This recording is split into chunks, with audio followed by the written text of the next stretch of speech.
Hello mga kabida, ito ang inyong ladiwang bida-bida at ibibida ko sa inyong pagpunta ko sa Switzerland. My first sa Switzerland for the first time. Ayan, nag-stop over kami sa isang auto grill na nandito na kami sa Switzerland mismo dahil kami muna ay magre-refresh at mag-aalmusal. Ayan, napakaganda ng Switzerland, napakalinis. Ito ang kauna-una kong pagkakataon na makarating ng Switzerland at na-in-love ako at napakaganda at napakalinis. Ayan, picture-picture muna syempre at tignan nyo naman ang panoramic view habang kami ay nagdalalakbay. Ayan, papunta na kami sa Interlaken na lugar. Ayan, napakaganda, diba? Ang una mo namin bibisitahin dyan ay syempre ay ang Sigriswil. At pupuntahan namin ang bridge kung saan nag-shooting ang Chloe at yan naging famous dahil sa Korean na telenovela na yon. Ayan, binisita namin ang Sigriswil din, ang Jungfrau at meron din siyang mga eksena dyan kung saan sila ay nag-skydiving. O diba, napakaganda ng lugar at napakalinis talaga. At syempre, pumunta kami sa mga castle. Ayan pa ang Iseltwad, ang Sigriswil Bridge na napaka-famous, ang Jungfrau. O diba, napakaganda, napakalinis. Syempre, post at syempre, nag-CR kami doon at nasosyal ng CR. O, tignan nyo naman, diba, hindi halata ang CR. At very automatic silang lahat. Ayan, nagpunta na kami sa Iseltwad Bridge kung saan nagkaroon din niya ng eksena ang magjowa na si Neryu at si Siri. Diyan sila nagtagpo, nagpapiano siya dyan. Ayan, dito sila nagtagpo sa bridge na ito. At syempre, aura ako dyan. Pak, o diba? Ayan. Hindi mo kailangan malagpasan ang pagkakataon na mapuntahan ng mga sikat-sikat na lugar na naging famous talaga dahil sa Crash Landing on You na K-drama na yan na naging famous talaga. Kaya syempre, ayan, aura tayo para naman nakapunta na tayo doon sa lugar na kanilang pinag-shooting na naging famoso talaga. O diba, lakad tayo dyan.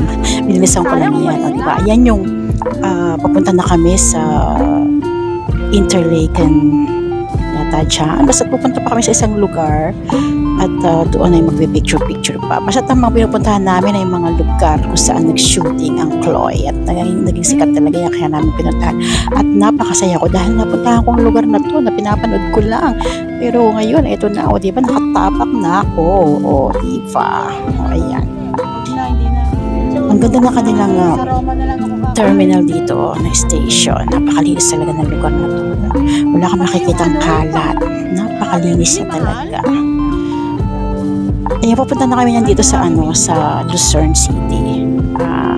Ano lang yan, bonus lang yan, hindi yan kasama sa itinerary namin, pero dahil napakahusay at napakabait ng aming organizer, dinalan na kami dyan sa Lucerne. Napakagandang lugar yan, medyo maulan pero nag-enjoy naman kami at napakaganda kasi at na nakapasyal din naman kami dyan kahit paano. Tapos ay nagpunta kami sa Starbucks. Siguro mga second time ko lang yung nakapasok na Starbucks kasi hindi naman talaga ako mahilig dyan. Diba, napakaganda. Napakaganda ng kanilang lugar talaga. Napakalinis. Ito ay katabi din ng yung Lucerne. Napakaganda niya. Napakalinis talaga ng kanilang lugar. Gusto kong tumira dito. Ayan. Nagpunta na naman kami sa isang CR. At syempre, social. Puro automatic yan. Diba, tatapat mo na yung kamay mo. Tapos yan. Kapaghugas ka na ng kamay. Sosyalan. Diba? Nagsasalita pa yan. Siyempre, picture-picture muna kami. Diba? Wala niyan sa Italy. Dito lang yan sa Switzerland. Ang sosyal. Nasa hotel yan kasi yung yan sa itaas ng Starbucks. May Starbucks kami yan. Ayan.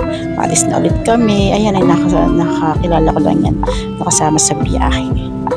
O diba, ayan, syempre, lakad-lakad, aura-aura.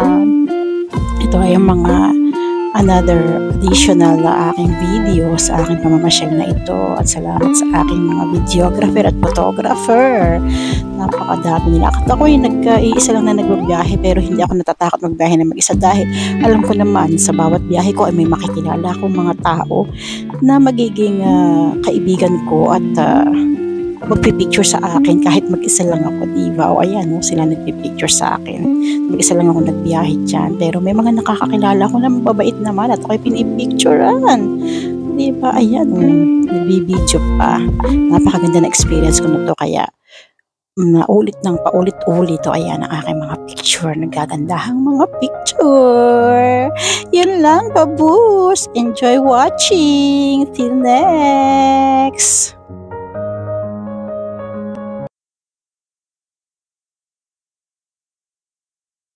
Ito ang Lucerne. Some picture for Lucerne. O, diba? Napakaganda niya. Napakaganda talaga ng Switzerland. Gusto kong tumira dyan. Ito ay mga bonus na pictures. O, yun lang, babush. Enjoy!